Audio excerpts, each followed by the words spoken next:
Ciao ragazzi! Et non, nous ne sommes pas en Italie, mais en région parisienne pour l'essai de la Brera QV 2008. Alors le coupé italien, tout le monde le connaît, puisqu'il y a quelques temps déjà qu'il est sorti. Mais pour cette nouvelle mouture, justement, Alfa c'est plutôt concentré sur l'aspect technique qu'esthétique, en apportant quelques évolutions, notamment au niveau du châssis et des suspensions.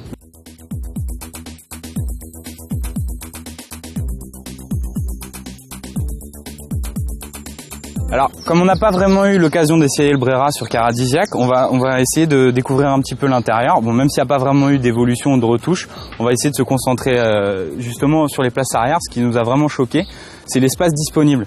Alors, c'est vraiment bon un coupé 2+2, mais l'arrière servirait vraiment juste en dépannage, c'est-à-dire pour un trajet franchement d'à peine 10 km pour le transport d'enfants. Parce que regardez, déjà l'accès est assez difficile.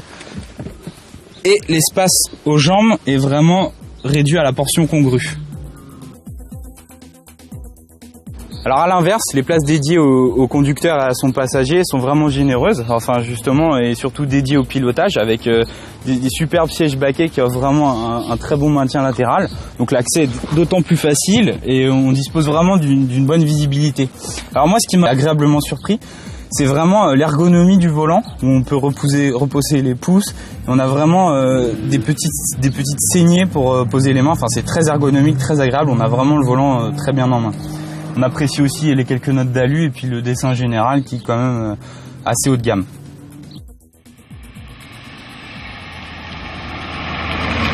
La grande nouveauté sur cette Brera 2008, c'est l'apparition du 5 cylindres diesel, le 2,4 litres JTDM qui développe 210 chevaux. Alors il est très agréable à conduire et surtout très vif, et ce très tôt, dès 1500 demi-tours minute, il y a une réponse à l'accélérateur. Il n'est pas trop présent au niveau sonore et ça fait vraiment un très bon mariage avec la voiture.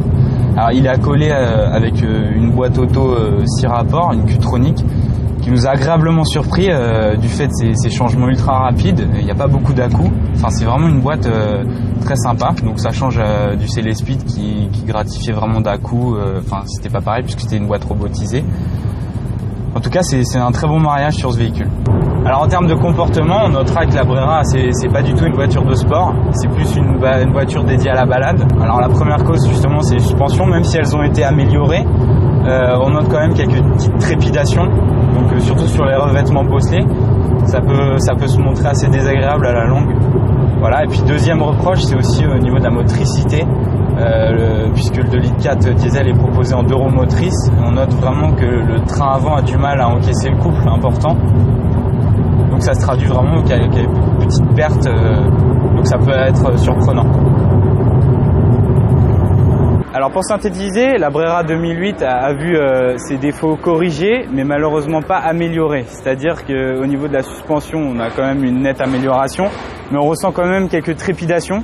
Donc ce qui est un petit peu dommage, et aussi en termes de motricité, on a vu que le train avant avait quand même du mal à encaisser les 200 chevaux.